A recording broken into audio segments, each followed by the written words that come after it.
Hello all, இன்றைக்கி டே பிரேக்ஃபாஸ்ட்லாம் start ஆச்சு. தோசை, அதுக்கப்புறம் முட்டைக்கறி பண்ணியிருந்தேன். ரொம்ப சிம்பிள் ரெசிபி தான். கொஞ்சம் எண்ணெய், அதில் இஞ்சி பூண்டு, அதுக்கப்புறம் ஆனியன் போட்டுட்டு தேவையான அளவுக்கு கொஞ்சம் உப்பு, அதுக்கப்புறம் ஒரு கிளாஸ் தண்ணி, அவ்வளோதான். அதை அடைச்சி வச்சுட்டு ஒரு 4 விசில் எடுத்து வச்சிங்கன்னா அந்த வெங்காயம்லாம் நல்லா வெந்திருக்கும்.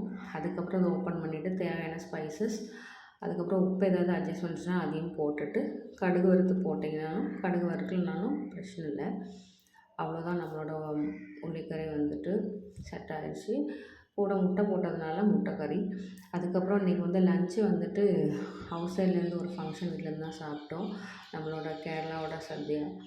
இஞ்சி தீயல், அப்புறம் 3 வகை ஊறுகாய், அதுக்கப்புறம் சிப்ஸு, பழம், அதுக்கப்புறம் சாம்பார், பருப்பு அதெல்லாம் ரொட்டீனாக வரும். நான் பருப்பு மட்டும் தான் வச்சு சாப்பிட்டேன். அதுக்கப்புறம் ஈவினிங்காக ஒரு சார்ஜா